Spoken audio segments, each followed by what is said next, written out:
Bapa dalam kerajaan surga yang kami sembah di dalam nama Tuhan Yesus. Terima kasih Tuhan untuk kesempatan ini, anugerah-Mu, kasih-Mu. Terimalah pujian dan penyembahan kami Tuhan. Curahkan urapan kuasa Roh-Mu bagi kami semua.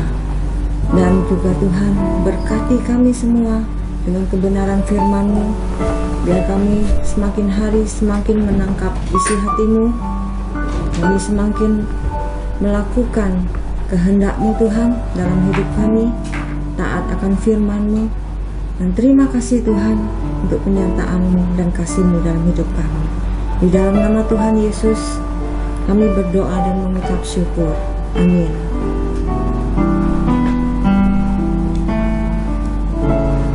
I sing praises to your name, oh Lord, praises to your name, oh Lord, for your name is great and greatly to be praised. I sing praises to your name, oh Lord, praises to your name, oh Lord, for your name is great and greatly to be praised. Let me sing together. I sing praises. I sing praises to your name, oh Lord, praises to your name, oh Lord, for your name is great and greatly to be praised.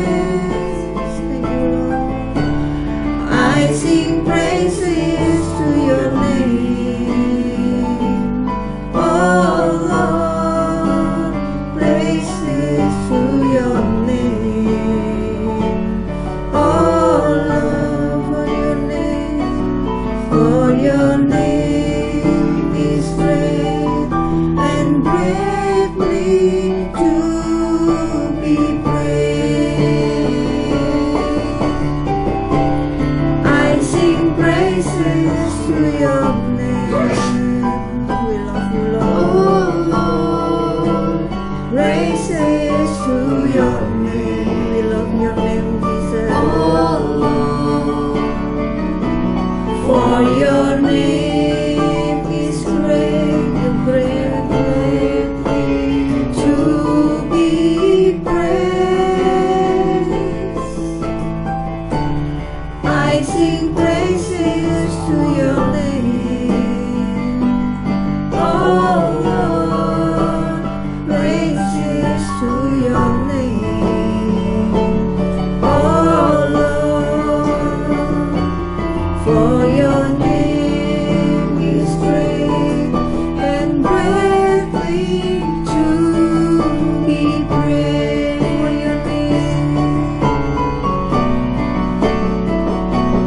For your name is great and greatly to be praised.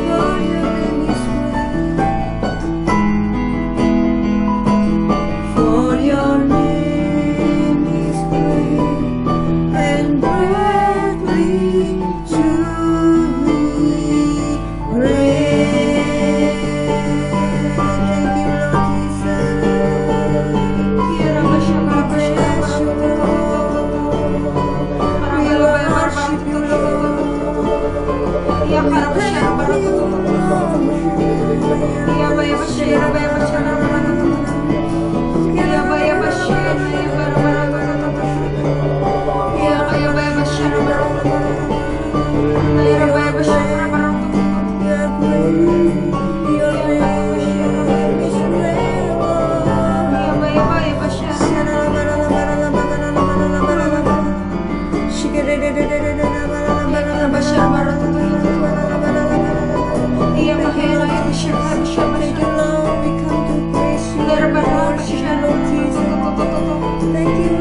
praises to your name, oh Lord, for your name is great and greatly to be praised.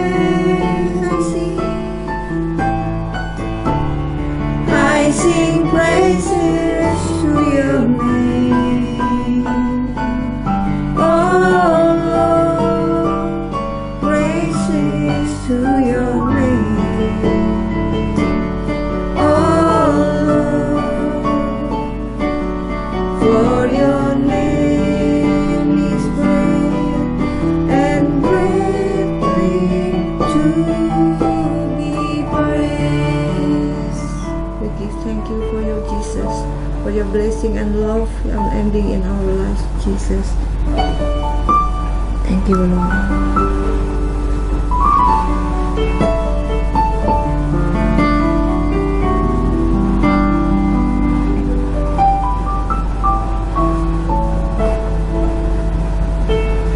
As we come into your presence, Lord,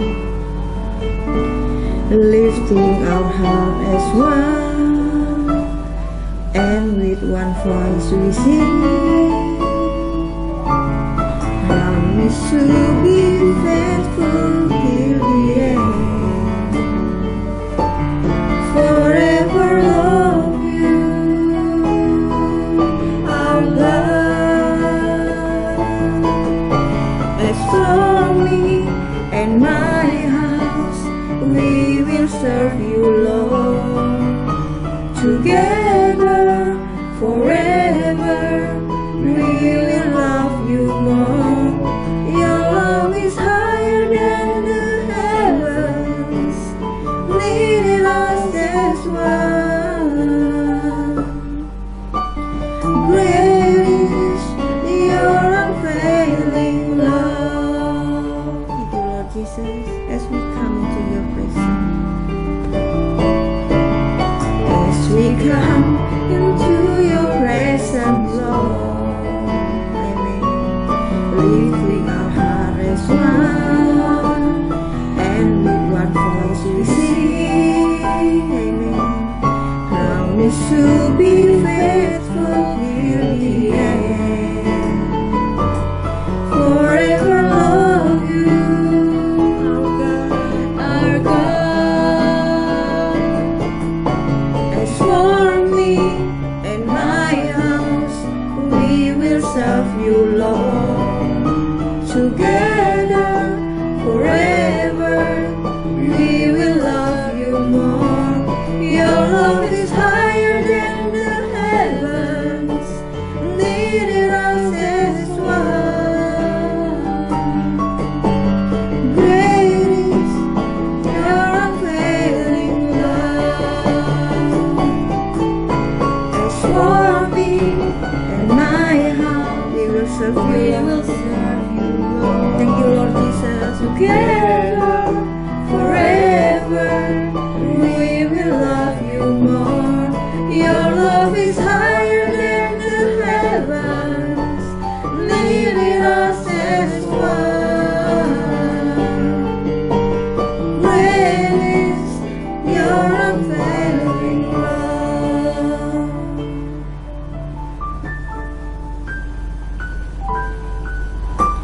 As for me and my house, we will serve you, Lord, together forever. We will love you more. Your love is higher than the heavens, leading us as one. Great is your unfailing love. As for me and my house, we will serve you, Lord, together forever. We will love you more. Your love is higher than the heavens, leading us as one.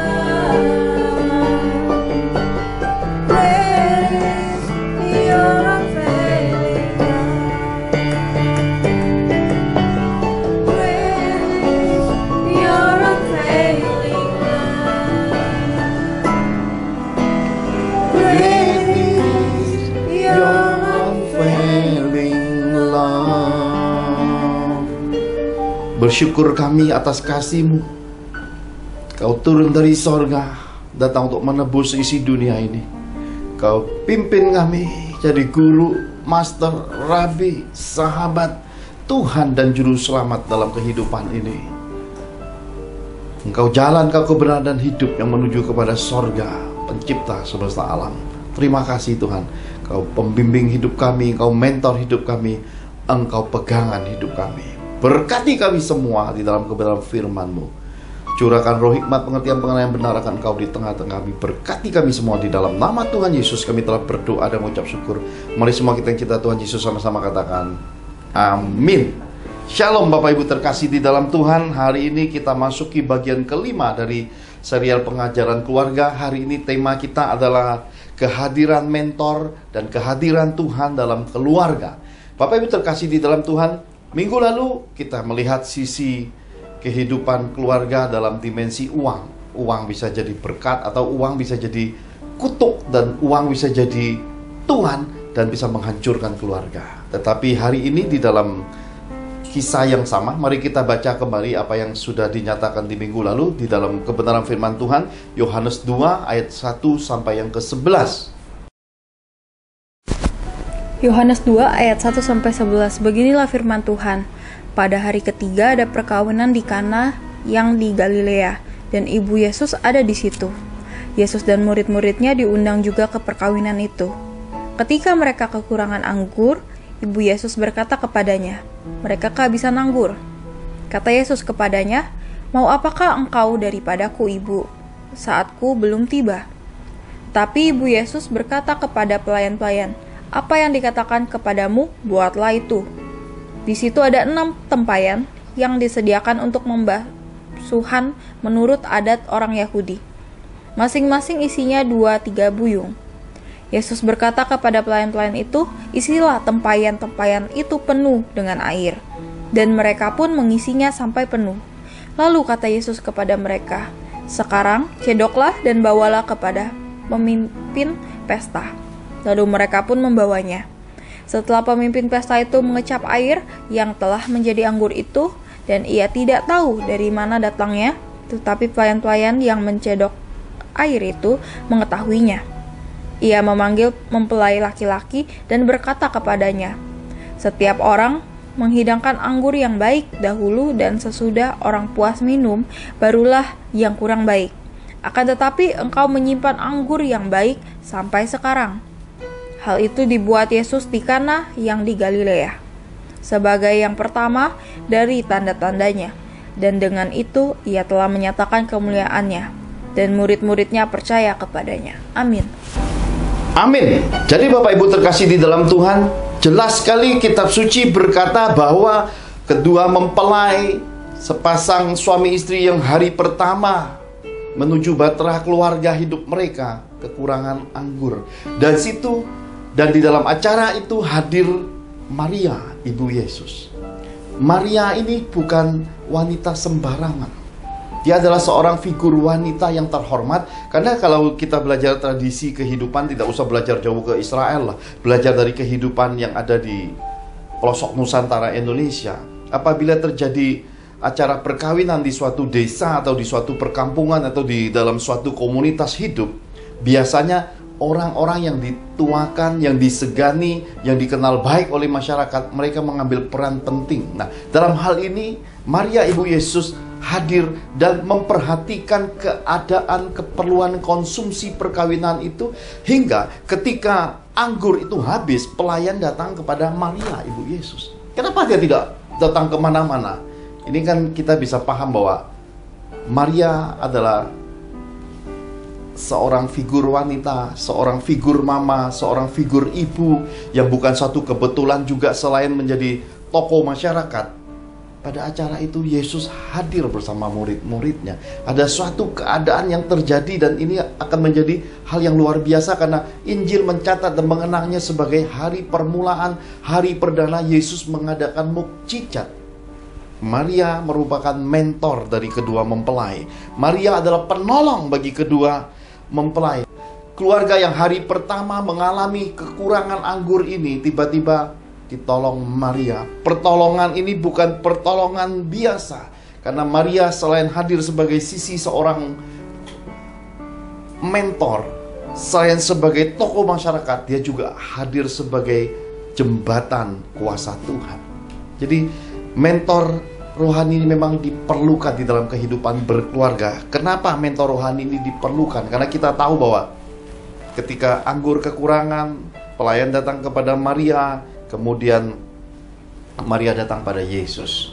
Yesus berkata, "Hai ibu, mau apa engkau daripadaku? Waktuku belum tiba." Meskipun waktu Yesus belum tiba, Maria mengerti akan keadaan sorgawi. Hal-hal rohani, hal-hal profetik Maria memahami, maka dia berpesan kepada para pelayan, kerjakan, taati saja apa yang Yesus perkatakan. Jadi kita bisa paham bahwa pembuka mukjizat dalam kehidupan keluarga ini adalah ketaatan. Jadi ketika kita menerima pesan Tuhan, menerima firman Tuhan, jangan terlalu banyak berpikir terus kemudian kita cap-cip cari hal-hal yang mendukung dan mendorong kita untuk lebih termotivasi. Kemudian kita coba banding-bandingkan. Tidak usah Bapak Ibu.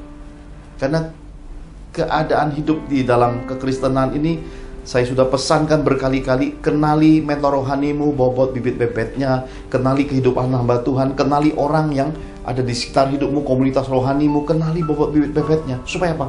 Supaya nggak terlalu banyak menerawang, meraba dan merasanya. Kita cukup melakukan, mentaati, membelanjakannya. Karena kalau uang itu asli, cair, selesai, nikmati. Ini penyediaan sorga dalam kehidupan kita. Karena itulah kitab suci akan membentangkan suatu pemahaman. Maria datang pada Yesus tidak langsung jadi mukjizat. Tapi ketika Maria memerintahkan pelayan-pelayan untuk datang kepada Yesus, Yesus menyampaikan perkataan. Perkataan inilah firman. Firman yang diucapkan kemudian ditaati para pelayan, sekalipun yang punya acara, yang punya hajat, kedua mempelai, sepasang suami istri yang baru hari pertama masuk keluarga ini tidak tahu. Ternyata dia dikelilingi orang-orang yang punya iman. Dalam kehidupan ini kita butuh orang lain. Dalam kehidupan berkeluarga kita butuh orang lain. Saya sendiri menjalani pelayanan konseling 25 tahun ini, banyak sekali menguraikan kekhusutan kehidupan anak, bahkan kehidupan adik kandung saya sendiri. Bahkan saya pribadi belajar melihat kehidupan dari kelemahan kedua orang tua saya. Ada banyak sekali kehadiran orang-orang bijak di sekitar hidup papa mama saya. Dan sebelum akhirnya Tuhan membawa kedua orang tua saya hijrah ke ibu kota dan transformasi terjadi. Semua yang terjadi di masa lalu kedua orang tua tidak terjadi lagi. Dan dari apa yang saya lihat dan saya perbaiki dalam dimensi Tuhan, kemudian itu membekali hidup saya menjadi keluarga yang berbeda. Ternyata proses kehidupan berkeluarga ini harus didasari dari seseorang yang mengenal Tuhan, kehadiran Tuhan, dan kemudian mentransformasi hidupnya, memperbaiki kekurangan, garis rumpun dari keluarga yang diwariskan dalam hidupnya, cara berkeluarga, kehidupan berkat, keuangan, ekonomi, cara berpikir, cara melihat, memandang, wawasan, semua ditransformasi, maka akan membekali suatu rumpun keluarga yang baru di dalam kehidupan. Dan keluarga yang baru ini akan menjadi berkat bagi banyak keluarga. Nah, kan ini menjadi suatu pertanyaan yang menjadi suatu keadaan yang hari ini mungkin banyak anak-anak Tuhan, orang-orang Kristen bertanya, benarkah kami ini perlu mentor rohani dalam kehidupan berkeluarga? Bagaimana caranya dan untuk apa dan tujuannya di mana dan disposisi kami sebagai keluarga yang hari ini sudah berkeluarga gimana? Kita lihat dulu Bapak Ibu, Matius 6 ayat 22-23 kita ulangi kembali. Matius 6 ayat 22-23. Beginilah firman Tuhan. Mata adalah pelita tubuh. Jika matamu baik, teranglah seluruh tubuhmu. Jika matamu jahat, gelaplah seluruh tubuhmu. Jadi, jika terang yang ada padamu gelap, betapa gelapnya kegelapan itu. Amin. Amin. Ini pesan profetik Tuhan Yesus di balik Matius 6, 22-23 ini dikatakan tentang mata. Mata ini adalah jendela hidup. Mata ini adalah jendela dunia. Mata inilah jendela keluarga. Jadi mata ini melihat segala sesuatu, dan apa yang dilihat oleh mata ini mempengaruhi tubuh. Nah, kita bisa melihat manusia memiliki keterbatasan. Kenapa? Lihat Pak Johan. Di umur setengah abad sudah pakai kacamata. Kenapa? Karena kalau lihat terlalu dekat tak bisa, buram. Lihat jauh oke, tapi kalau dekat butuh kacamata. Mata ini terbatas. Umur mempengaruhi mata, umur mempengaruhi kehidupan kita, dan sejak lahir pun kita dipengaruhi oleh banyak faktor kehidupan. Karena itu kita bisa melihat bahwa manusia terbatas, manusia tidak sempurna. Yang sempurna hanya Tuhan saja. Dengan kita memahami bahwa manusia memiliki keterbatasan, contoh sederhana adalah kita tidak bisa melihat punggung kita. Kita butuh cermin. Bahkan dengan cermin pun kita mesti ke kiri, ke kanan, ke depan, belakang untuk melihat. Karena tidak bisa kelihatan sekaligus. Tetapi orang lain bisa lihat langsung punggung kita.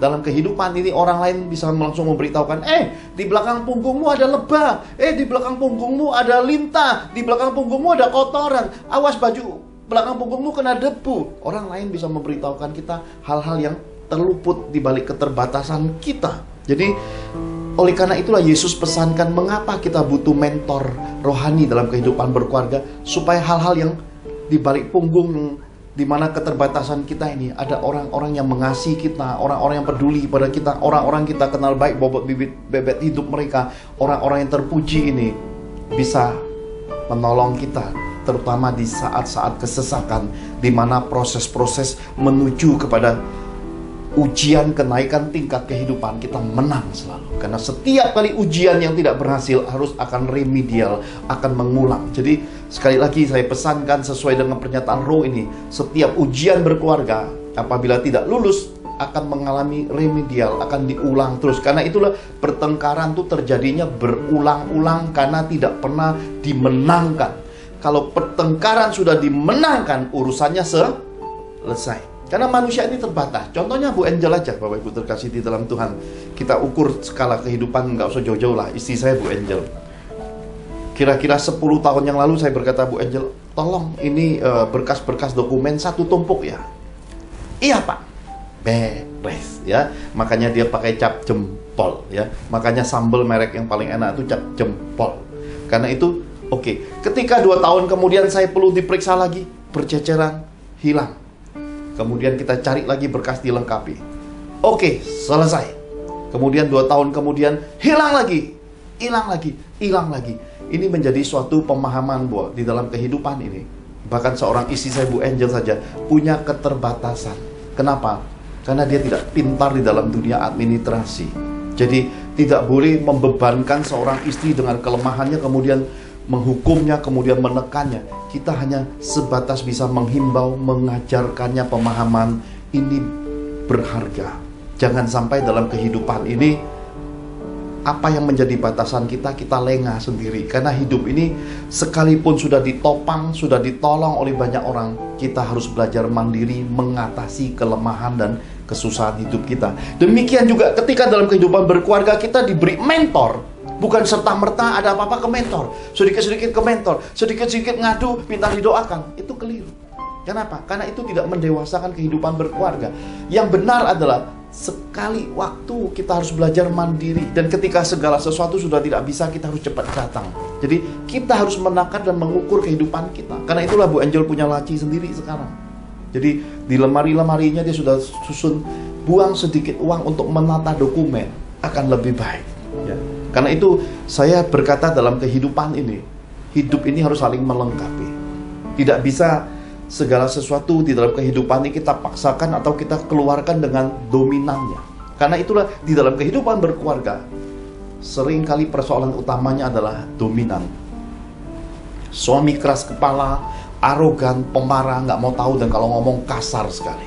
Sebaliknya, istri juga nggak mau kalah, ngelawan terus, bantah terus, kemudian suka keluarkan ininya, ilmu lesnya, les, akhirnya memicu keributan, dan tidak sedikit istri yang dominan dan tidak mau kalah, bahkan suami dilawan. Jadi akhir zaman pertengkaran dimulai dari kehidupan egois sebenarnya. Keluarga bermasalah karena ada banyak keluarga egois. Makanya dikatakan matamu jahat. Ini bicara tentang kehidupan ketika pribadi di dalam disatukan dalam keluarga menjadi jahat. Matanya jahat, sikap tidak mengikuti tatanan Tuhan, tidak mengikuti firman, akhirnya gelap tubuhnya. Maka banyak keluarga di dalam kegelapan. Kenapa? Karena mereka terjebak di dalam keadaan lahiriah, Apa itu keadaan lahirnya? Tertipu dengan jerat-jerat setan. Seringkali keluarga berantakan, kehidupan harmoni hari-harinya. Kenapa? Karena setan kirim pendakwaan. Jadi suami jadi marah. Kenapa? Emosinya dikipasi setan. Dikit-dikit marah dan terus terjebak. Akhirnya jadi seorang suami, jadi seorang papa yang dilihat jadi pemarah dalam kehidupan keluarga. Seorang istri juga sama. Kemudian lawan suaminya, bantah, ngeles.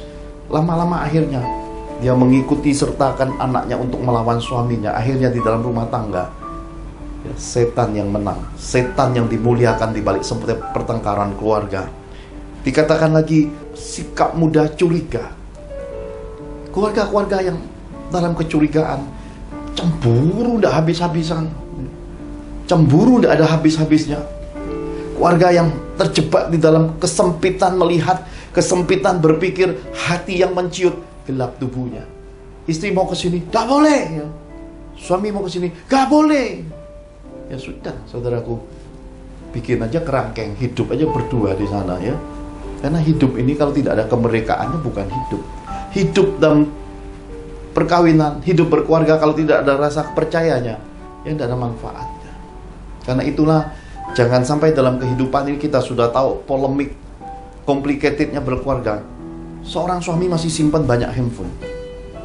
Handphonenya di mana-mana bertebar. Jadi kalau istrinya ketemu, loh kok di mobil ada handphone. Nanti datang ke kantor, lemari ada handphone. Ke toilet dibuka, angkat tutup toilet ada handphone. Kemana-mana ada handphone. Akhirnya ya tidak habis-habisnya curiga oleh karena kelakuan kita sendiri. Terbaliknya juga sama. Suami lihat istri, kerjanya belanja, lihat tagihan, waduh, meledak. Akhirnya jadi seorang istri peledak.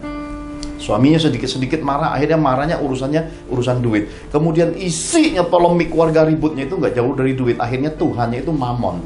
Duit, serba duit, ribut duit, ujung-ujungnya duit. Dan pada akhirnya duit menguasai hari-hari mereka, karena itu pemicu keributannya. Dikatakan lagi, kehidupan berkeluarga itu kadang-kadang dimulai dari masa lalu yang belum bersih, di mana kecemburuan itu mendasari, wah masa lalu tidak pernah dibereskan.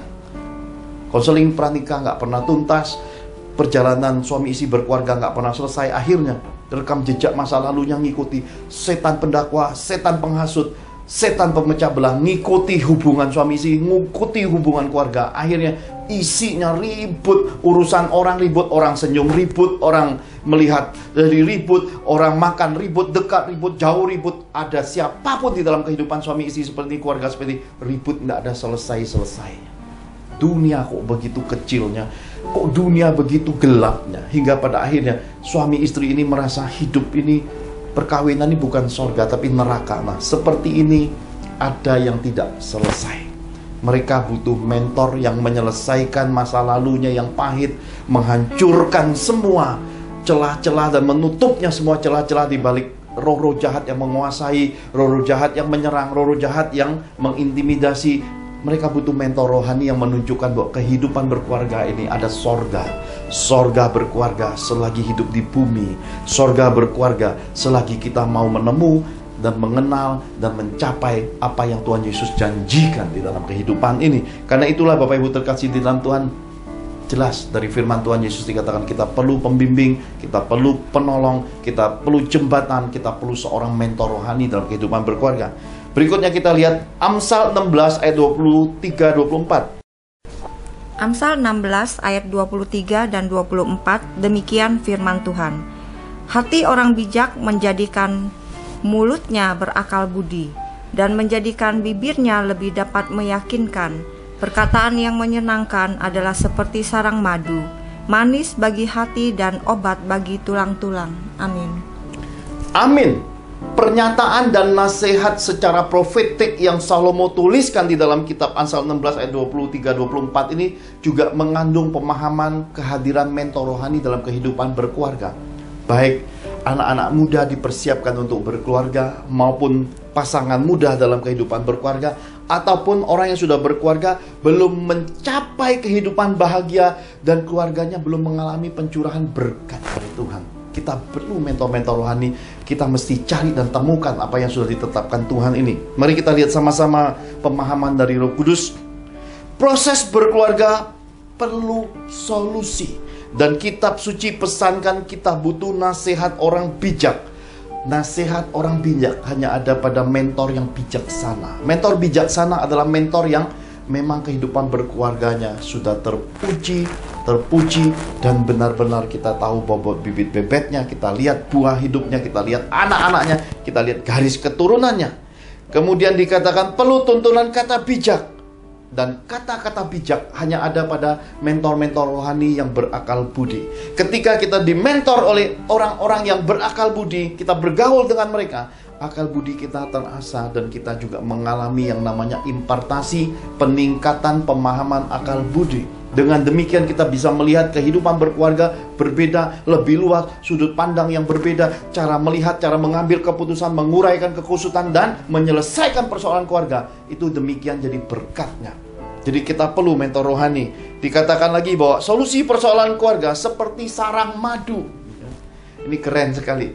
Seperti sarang madu di batu karang. Jadi karena kita ini adalah batu karang yang Tuhan sudah pilih menjadi bagian daripada batu karang sejati, yaitu Yesus. Kita telah menjadi anak-anaknya, maka madu itu nempelnya di batu karang. Di dalam hidup berkeluarga kita mesti ada hasil, yaitu kemanisan. Kemanisan itulah yang mentor rohani hadir dan memberikan apa yang disebut menyegarkan hati dan menguatkan tulang-tulang. Jadi hatinya segar. Kenapa? Setiap ada masalah kok selesai, diberi pemahaman, oh iya aku keliru, oh iya aku masih begini, ditata ulang dan mulai berjalan lagi. Dan oh indahnya berkeluarga. Satu hari yang cacat, 364 hari dapat yang baik. Satu bulan cacat, 11 bulan mengalami hal yang baik. Dan kemudian bulan-bulannya isinya hari-hari yang baik, berkeluarga yang menyenangkan, kehidupan yang penuh dengan berkat dan sukacita. Tulang-tulang itu dikuatkan. Kenapa? Karena tuntunan dari seorang mentor rohani itu akan membuat keluargamu menjadi kuat, kokoh, dan mandiri. Dan pada akhirnya engkau bisa mewariskan semua yang telah engkau terima itu bagi anak-anakmu, mantu-mantumu, dan persiapan bagi cucu-cucumu. Jadi ini perbaikannya luar biasa.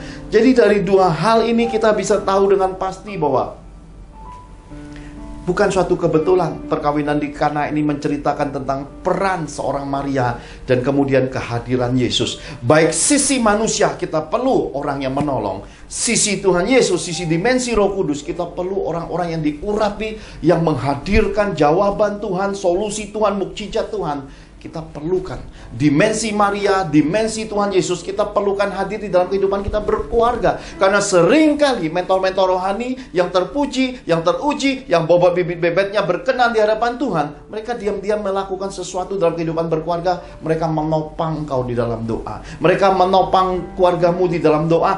Dan setiap ada suatu perkara sebelum terjadi, seringkali Tuhan utus mereka menyampaikan pesan lewat tulisan, lewat pesan singkat WA, Line, Facebook, atau apapun. Engkau merasa, oh aku seperti diingatkan, kok kayak tulisannya kok aku yang ngalami. Atau engkau mendengar khotbah-khotbah mereka, pengajaran mereka, dan berkata, wah aku mesti lebih sabar, wah mesti begini. Tuhan hadir begitu nyata mengelilingi hidupmu, maka sudah pasti jalan-jalan hidupmu adalah jalan-jalan hidup pribadi maupun berkeluarga, jalan orang bijak, di mana langkah kaki Tuhan yang berlemak engkau berjalan mengikutinya sepanjang hidupmu pribadi, sepanjang hidupmu berkeluarga, sepanjang garis hidupmu, keturunanmu, engkau pasti diberkati. Karena ini firman. Nah, Bapak Ibu terkasih di dalam Tuhan, hal ini tidak mudah ya. Sekali lagi saya berkata, untuk mencapai mentor rohani dari Tuhan itu tidak mudah. Bahkan saya pribadi, saya tidak bisa sembarang juga mementor keluarga-keluarga atau mementor pribadi. Kalau bukan Tuhan yang pilih, saya tidak berani memilih. Karena saya tahu kehidupan paling susah di muka bumi ini adalah berinteraksi dan membimbing manusia. Kenapa? Kalau bebek 1000 sejuta kita bimbing, cukup ambil yang di depannya, kasih makan, dia akan jalan ngikuti kuak. Manusia 1000 itu 1000 macam pikiran dan pandangan dan 1000 macam keinginan, berbeda dengan bebek. Kalau bebek kita tuntun kasih makan kuak sampai di sawah kita lepas, tinggalkan, tinggal mumutin telur-telurnya. Lalu sore hari kita bilang pulang, kuak semua pulang ke kandang. Manusia tidak bisa seperti itu. Jadi sebenarnya manusia sendiri sudah diberi Tuhan akal budi, pilihan, kehendak bebas, dan tidak mudah untuk mengalami apa yang disebut dengan dibimbing. Karena itulah Yesus menuliskan dia rela melepaskan keberadaan Tuhannya, mengosongkan dirinya menjadi hamba. Jadi kalau Anda mau dibimbing dan dimentor, Anda harus siap menjadi seorang hamba. Dan pelajaran Petrus, nyala engkau Petrus, engkau menjadi batu sandungan bagiku. Engkau tidak memikirkan apa yang Tuhan pikirkan, engkau memikirkan apa yang manusia pikirkan. Ketika dihardik, ketika kita sedang dibimbing, kita harus punya kerelaan hati untuk dikoreksi, ditegur, dan dibimbing. Kalau kita nggak punya hati hamba, sudah selesai. Nggak ada siapapun bisa bimbing kau dalam kehidupan. Kerendahan hati merupakan kunci utama untuk kita belajar dalam kehidupan harmoni, kehidupan berbahagianya dalam berkeluarga. Bukan berarti sering ketemunya, bukan berarti jarang ketemunya, bukan sudut pandang frekuensinya. Seberapa hatimu mau belajar, itu kuncinya. Kerendahan hati dan hati seorang hamba mendasari kehidupan berkeluarga yang cepat prosesnya selesai. Dan proses yang cepat selesai, berkat Tuhan cepat dialirkan, kehidupan berkeluarga akan semakin indah dan penuh kebahagiaan. Dan kedua, dikatakan sesudah dia mengosongkan dirinya menjadi rupa seorang hamba, dia taatnya sampai mati di atas kayu salib. Yesus memberi kita pemahaman kalau mau dibimbing itu harus mengalami ketaatan. Jangan banyak ngeles. Orang banyak ngeles, saudara-saudara terkasih dalam Tuhan, itu punya dua arah, punya kebimbangan, dan kemudian mendua hati. Sulit mencapai tujuan, meskipun dia ingin memperbaharui kehidupan pribadinya dan berkeluarganya. Kalau hatinya tidak lurus, ya sebentar ke kiri, sebentar ke kanan, tidak mencapai hal-hal baik yang Tuhan sediakan. Seringkali dalam kehidupan ini saya menguji, bahkan Bu Angel sudah belajar banyak, dan anak-anak kami melihat, kami siapkan sesuatu ingin memberkati orang, ketemu aja susah. Dan ketika ketemu susah, tiba-tiba ada orang nggak disangka-sangka datang, dan kemudian Tuhan berkata, ini jatahnya dia. Kami bisa melihat yang dikhususkan dari sisi kebaikan manusia disiapkan untukmu, Tuhan putuskan kasih orang lain. Kenapa?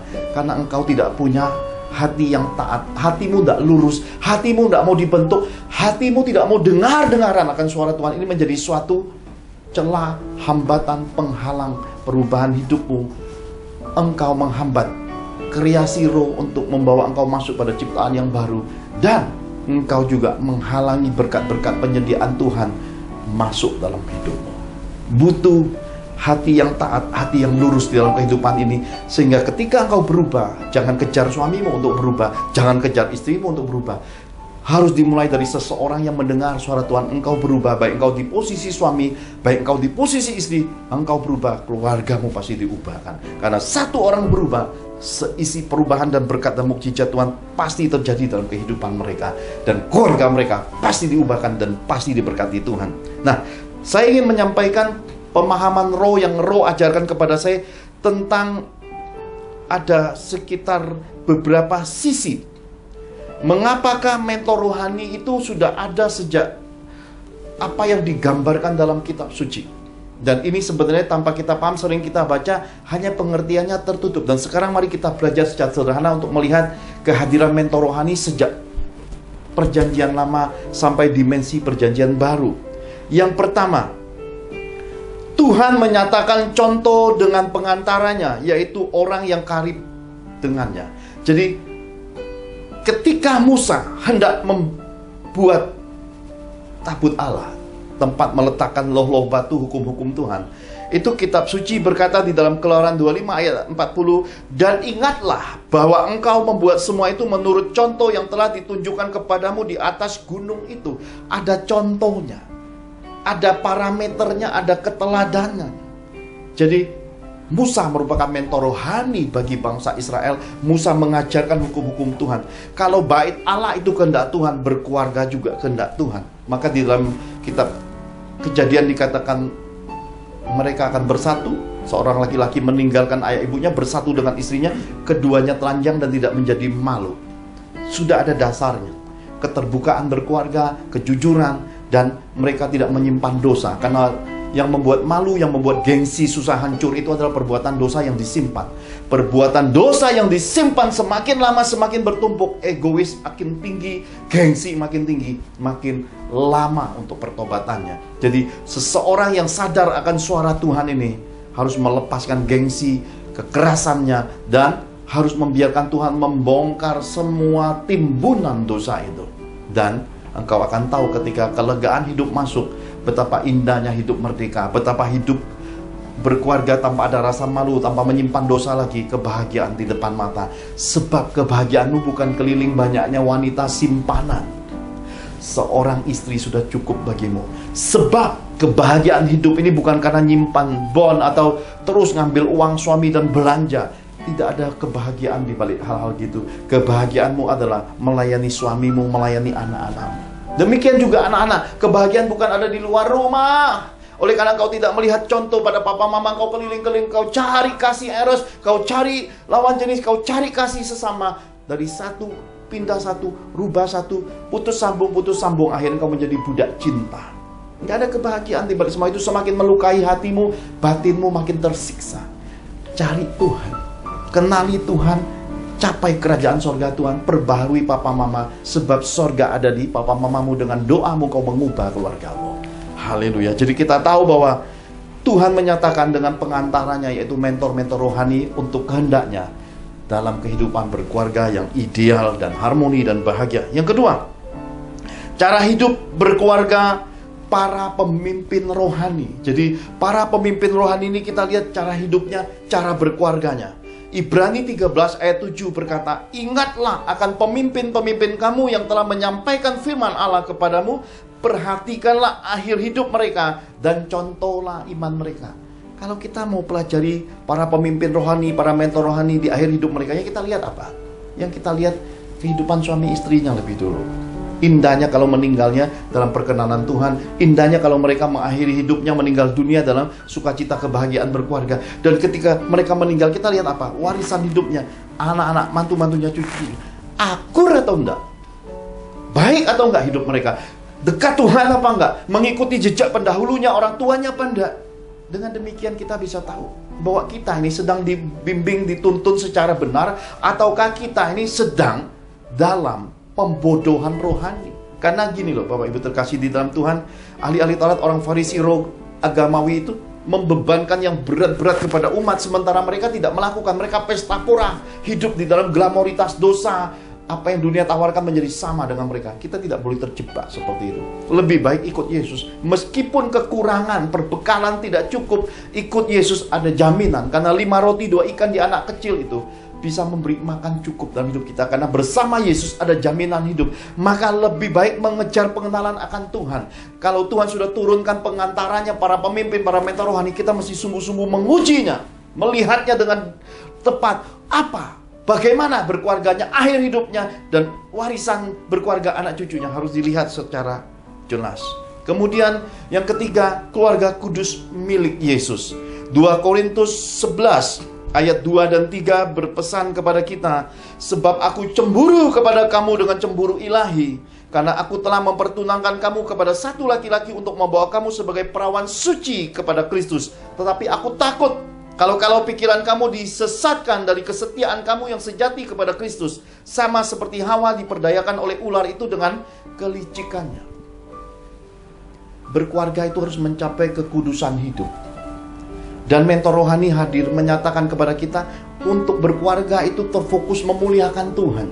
Berkeluarga itu terfokus untuk membahagiakan istri, membahagiakan suami, membahagiakan anak-anak, menata keluarga harmoni. Dan uang tidak habis sekejap oleh karena salah tata. Jadi ketika suami pintar cari uang, istri tidak kalah pintar, lebih pintar lagi ngabisin uang. Dan ketika bulan-bulan, hari-hari, tahun-tahun habis hasilnya, habisnya karena bukan kesalahan suami atau istri, ini karena kurang penataan. Kalau hadir seorang mentor rohani menata keuangan keluarga, dan ini jadi bijak, dan keuangan turun-temurun bisa membekali pendidikan anak-anakmu, dan kemudian engkau bisa melihat hari tuamu, engkau punya kecukupan, menikmati hari tua, tidak kesusahan. Karena ada banyak orang tua di akhir zaman ini, mereka tidak siap di hari tuanya, hingga pada akhirnya mengharapkan anak mantu cucunya memberi mereka kesusahan hidup. Ini pesan Tuhan. Kalau Tuhan beri engkau kecukupan, kelolalah dengan penataan Tuhan, dan dalam bimbingan mentor rohani, atau engkau bisa konsultasi dengan hamba-hamba Tuhan yang terpuji, berkualitas, yang hatinya murni, kau bisa melihat hal-hal yang dipersiapkan. Bahkan sebelum kau pergi ke sorga, jangan sampai harta benda yang kau tinggalkan itu jadi pertengkaran anak-anak, mantu-mantu, dan cucu-cucumu. Ini jadi bukan jadi berkat, ini malah jadi celah kutuk. Karena setiap orang yang berebut uang dalam kehidupan ini sungguh tidak terpuji dan tidak akan pernah memuliakan Tuhan. Tetapi orang-orang yang tertata, Orang-orang yang paham kehidupan ini harus kudus dan semua harus untuk kemuliaan Tuhan. Mereka sudah mempersiapkan segala sesuatunya. Haleluya. Yang keempat, tanggung jawab iman dan keselamatan keluarga. Ibrani 11 ayat 7. Karena iman, maka Nuh dengan petunjuk Allah tentang sesuatu yang belum kelihatan, dengan taat mempersiapkan bahtera untuk menyelamatkan keluarganya. Dan karena iman itu ia menghukum dunia, dan ia ditentukan untuk menerima kebenaran sesuai dengan imannya. Jadi Nuh itu bergaul dengan Tuhan. Nuh itu tidak bercelah. Dia orang hidup benar pada masanya, dan dia membawa suatu keadaan yang disebut dengan pembangunan roh, bukan pembangunan lahiriah. Terkadang di dalam kehidupan berkeluarga kita sering terjebak. Kita membangun lahiriah, anak-anak kita bekali iPad, handphone, TV, teknologi, uang.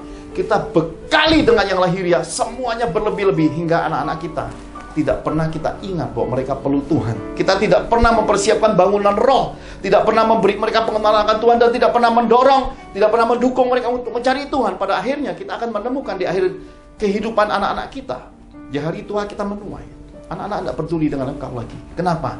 Karena mereka tidak pernah peduli kepada Tuhan. Orang yang tidak peduli kepada Tuhan akan sedikit sekali yang peduli pada orang tua. Hanya generasi yang punya pengenalan akan Tuhan bisa berbakti kepada orang tua. Ini kuncinya. Jadi jangan sampai dalam kehidupan ini engkau merasa bahwa pembangunan lahiriah akan membuat engkau hidup bahagia di hari tua. Nanti dulu. Justru pembangunan roh yang engkau fokuskan anak-anakmu mengenal akan Tuhan. Kau bimbing mereka punya pemahaman akan Tuhan, mengajar mereka hidup takut akan Tuhan, hidup jujur, hidup berkualitas, hidup mandiri. Engkau akan menuai di hari tuamu melihat anak mantu-mantumu, cucu-cucumu lahir mengelilingi meja makanmu, hidup mengitari kebahagiaan hidupmu, dan akhir hidupmu dikelilingi anak-anakmu menghantar kau pulang ke surga dalam kebahagiaan dan kemenangan yang luar biasa. Haleluya. Jadi kita harus paham bahwa dalam hidup ini berkeluarga itu ada tanggung jawab iman, dan keselamatan keluarga itu adanya pada suami istri yang sepadan. Yang lima, yang terakhir dikatakan teladan hidup berkeluarga. Hidupnya berbuah dan bobot bibit-bebetnya dikenal teruji, terbukti, terpuji. 2 Timotius 3 ayat 5 dan 6. Secara lahiriah mereka menjalankan ibadah mereka, tetapi pada hakikatnya mereka memungkiri kekuatannya. Jauhilah mereka itu, sebab di antara mereka terdapat orang-orang yang menyelundup ke rumah orang lain dan menjerat perempuan-perempuan lemah yang syarat dengan dosa dan dikuasai oleh berbagai-bagai nafsu. Lihat, kalau mentor rohani hidupnya bejat, yang terjadi adalah buah-buah kebejatan dan penyimpangan seksual. Keadaan dosa di balik seksual menghancurkan kehidupan tokoh-tokoh rohani, dan kita bisa melihat ini membuat akar pahit absintus menular di balik kejatuhan hamba-hamba Tuhan. Jadi kita harus paham, hamba Tuhan harus kita pagari dalam doa.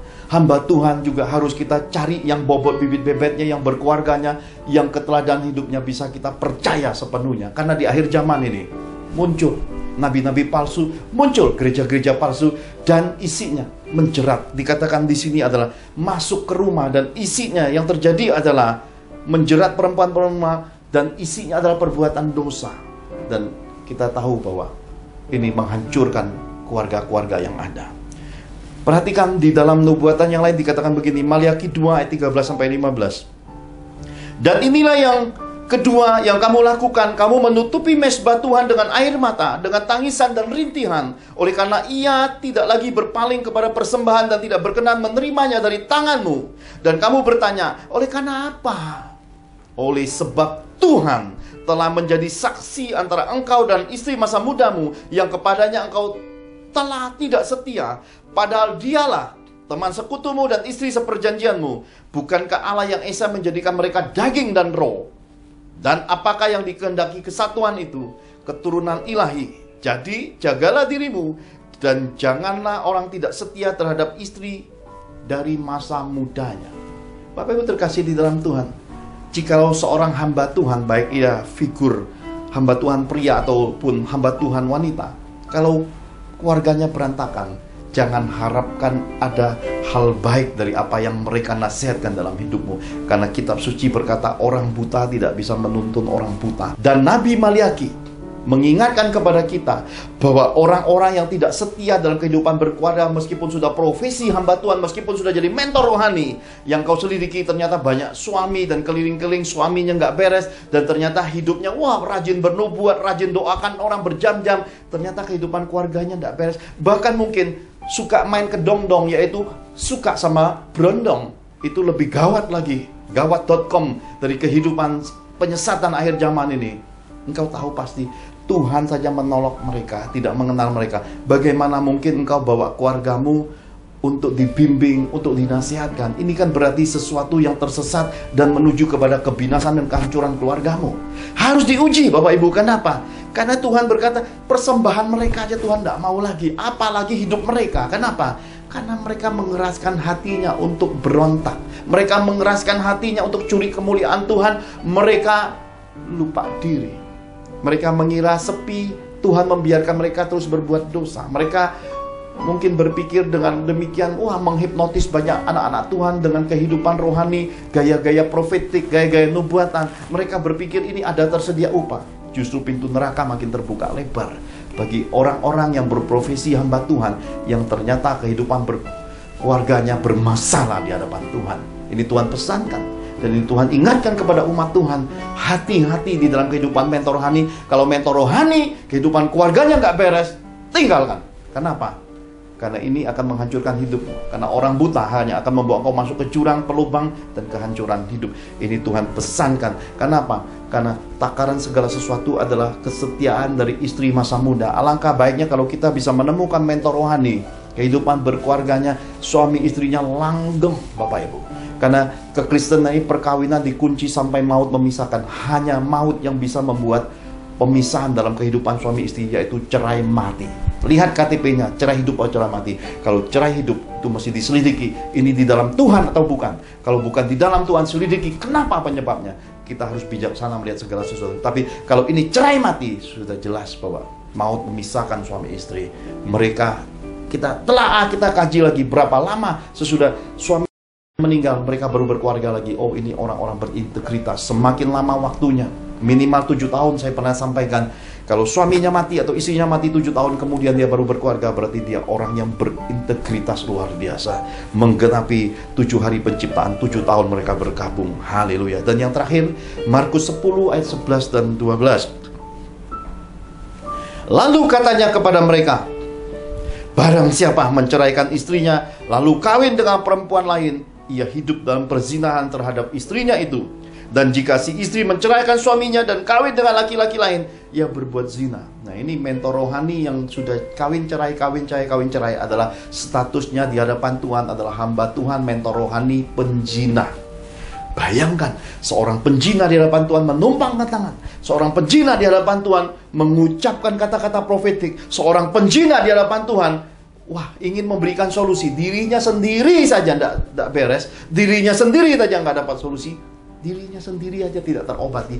Bagaimana bisa jadi obat buat orang lain? Dirinya sendiri masih buta dan bolak-balik masuk lubang dan jurang. Di dalam kehidupan pendakwaan dan belum bahagia. Bagaimana bisa mengajarkan dan menuntun orang lain untuk hidup berkeluarga bahagia? Ini peringatan Tuhan tentang mentor rohani. Karena sisi ini tidak bisa dihindari. Jadi pelajaran perkawinan di Kana, kehadiran Maria, kehadiran Tuhan Yesus ini membawa kita pada suatu koreksi. Agar kita waspada, agar kita tidak sembarangan. Dan kalau engkau sudah ternyata salah pilih, dibimbing oleh mentor rohani yang sesat, yang kehidupannya tadi ada 5 bagian itu tidak ada sama sekali yang mencerminkan dia punya Yesus, dia hidup bahagia, berkualitas, berbobot, berbibit, berbebet, jangan pahit hati. Karena engkau salah pilih. Salah pilih jangan kecil hati. Seperti ke toko beli sepatu, beli sendal, kekecilan. Jangan marah dengan tokonya, jangan marah dengan sepatunya, tapi bijaksanakan dirimu, bayar harga sepatu sendal salah beli. Berkati anak-anak yatim, berkati panti jompo, berkati orang-orang sekitarmu. Keluarkan sedikit harga, beli dan ukur dengan tepat. Temukan mentor rohani dengan tepat. Temukan solusi dari Tuhan, maka kehidupan keluargamu akan berbeda sejak hari itu. Karena itulah Bapak Ibu terkasih di dalam Tuhan, satu sisi serial daripada pelajaran berkeluarga ini kita belajar khusus tentang kehadiran mentor rohani dan kehadiran Tuhan. Karena ini bagian daripada pesan profetik, pesan rohani, dan ini harus kita telaah dan pahami supaya jangan sampai kita terjerumus masuk pada kekeliruan demi kekeliruan, dari kehancuran menuju kehancuran. Pada akhirnya kita menolak Tuhan sendiri oleh karena kita terlalu pahit dalam kehidupan rohani ini. Mari bersama Yesus, masih ada kesempatan. Mari bersama Yesus ketika dia mengulurkan tangannya. Sambutlah Yesus, sambutlah Tuhan, bukalah hatimu, datang kepada sumber air kehidupan yang bening, yang murni, yang membuat engkau tidak dahaga lagi. Mari ketemu pribadi dengan Tuhan, berjumpa pribadi dan dengar suaranya, ikuti tuntunannya, taati dia.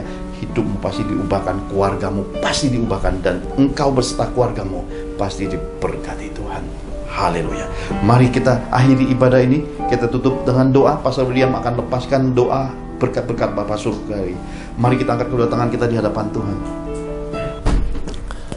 Bapak Ibu terkasih dalam Tuhan Yesus, pada bagian kelima pelajaran keluarga hari ini tentang kehadiran mentor rohani dan Tuhan dalam keluarga.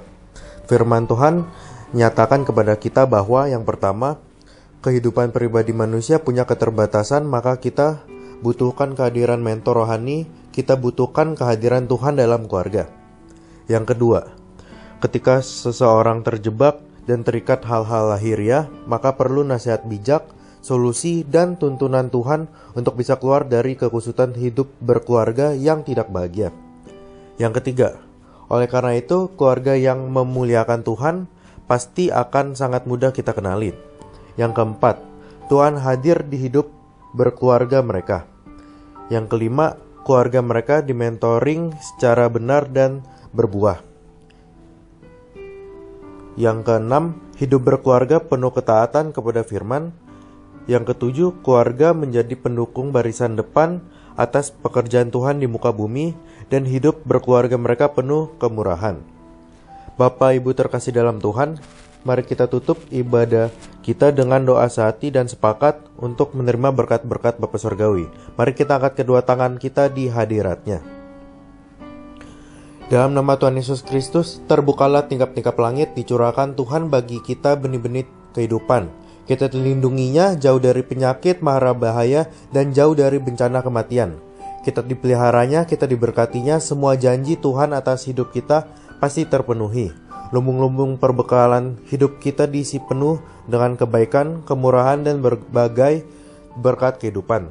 Berangkas dan rekening bank kita diisi Tuhan penuh berlimpah. Kita hidup sehat dan bahagia. Kita menerima semua berkat Bapa Surgawi ini dalam nama Tuhan Yesus. Sama-sama kita katakan, amin. Amin. Tuhan Yesus berkati.